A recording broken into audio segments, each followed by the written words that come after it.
नमस्कार, देवभूमि चैनल में आपका स्वागत है। आज के इस वीडियो में बात करेंगे षटतिला एकादशी के पारण की।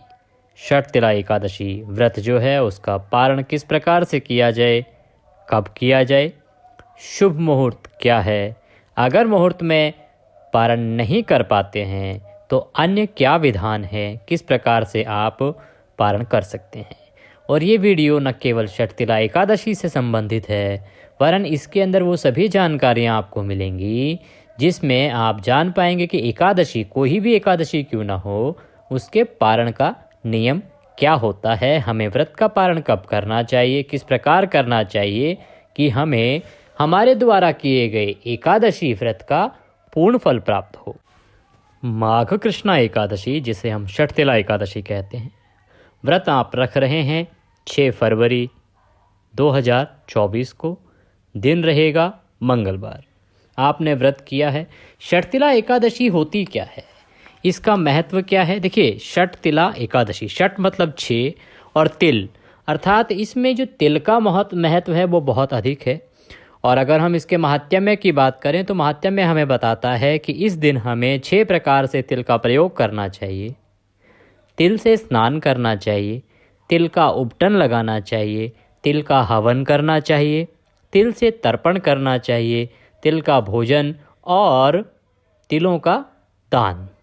इस प्रकार से इस एकादशी को 6 प्रकार से तिल का प्रयोग होने के कारण इसको षटतिला एकादशी कहा जाता है। इसके व्रत का बहुत अधिक महत्व है। इस दिन व्रत करने से, पूजन करने से और तिलों का दान और 6 प्रकार से तिलों का प्रयोग करने से भगवान विष्णु प्रसन्न होते हैं। उनके आशीर्वाद से आपकी सभी मनोकामनाएं पूर्ण होती हैं और आपके जीवन में आ रही परेशानियां दूर होती हैं, सभी संकटों से आपको मुक्ति मिलती है। व्रत आप 6 फरवरी को कर रहे हैं। व्रत करने के बाद 6 फरवरी को आपने पूजन किया होगा भगवान का और फलाहार किया होगा। व्रत का पारण अर्थात अन्न जो आप ग्रहण करेंगे वो 7 फरवरी को करेंगे। 7 फरवरी तिथि रहेगी द्वादशी। द्वादशी तिथि में ही हमेशा एकादशी व्रत का पारण किया जाता है। तो द्वादशी तिथि 7 फरवरी 2024 दिन बुधवार का रहेगा। आप पारण के लिए ब्रह्म मुहूर्त में उठ जाएं। अगर ब्रह्म मुहूर्त में नहीं उठ सकते हैं तो अवश्य ही सूर्योदय से पहले उठ जाएं। सूर्योदय के बाद नहीं उठना चाहिए। इसमें एक एक्सेप्शन है कि अगर आपको किसी प्रकार का कोई शारीरिक कष्ट है या प्रेग्नेंट महिलाएं हैं, कुछ ऐसी सिचुएशन है तो उनके लिए इसमें छूट है, वो देर से उठ सकते हैं। बाकी सभी को सूर्योदय से पहले अवश्य ही उठ जाना चाहिए। उठने के बाद स्नान आदि करने के बाद आपका जो मंदिर का प्रांगण है, जहाँ भी आपने मंदिर लगाया है या पूजा की चौकी लगाई है, वहाँ पे बैठ जाएं। भगवान को स्नान कराएं। स्नान कराने के लिए एक लोटा लें या एक गिलास लें, गिलास में जल लें और उसमें थोड़ा गंगा जल मिला लें। भगवान को स्नान कराएं। स्नान कराने के बाद उनको साफ वस्त्र से पोंछें। स्नान कराने का क्या तरीका है? देखिए, आपके पास अगर तांबे की प्रतिमा है तो आप उसको पानी में डुबो के आराम से स्नान करा सकते हैं। आप पानी में तिल अवश्य डाल लें।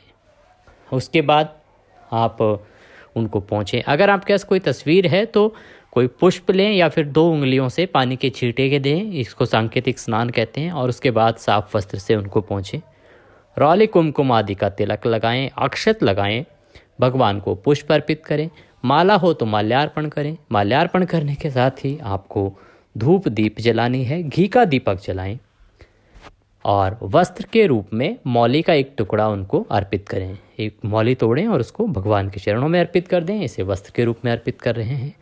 अब हाथ जोड़कर भगवान विष्णु से प्रार्थना करें कि हे भगवान, हमने आपके आशीर्वाद से षटतिला एकादशी का व्रत संपूर्ण किया है।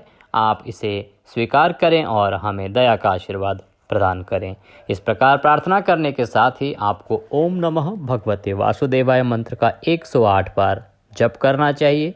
अगर समय नहीं हो तो 11 बार अवश्य कर लें, अन्यथा 1 माला का जाप करने का प्रयास करें। माला का जाप करने के बाद भगवान की आरती करें और उसके बाद भगवान को भोग लगाएं। भोग का नियम यह है कि हर जगह पर, जो हमारा भारतवर्ष है इसमें सभी स्थानों पर, भिन्न भिन्न स्थानों पर भिन्न भिन्न प्रकार से पारण में भोजन बनाए जाते हैं। कुछ ऐसे स्थान हैं जहाँ पर पूड़ी हलवे से भोग लगाया जाता है, कुछ ऐसे स्थान हैं जहाँ पे पराठे बनाए जाते हैं, कुछ स्थान ऐसे हैं जहाँ पे मान्यता है कि पीले चावल बनाए जाते हैं और उनसे भोजन कराया जाता है भगवान को। तो जिस भी प्रकार का आपके यहाँ पे भोजन बनता हो वह बनाएं और भगवान को भोग लगाएं। भोग लगाते समय एक जो विशेष ध्यान रखना है वो है तुलसी दल। आपको तुलसी दल अवश्य प्रयोग करना है। भगवान विष्णु कभी भी तुलसी के बिना भोग स्वीकार नहीं करते हैं, इसीलिए जब भी भगवान विष्णु को भोग लगाएं तो उसमें तुलसी दल अर्थात तुलसी का एक पत्ता अवश्य डालें।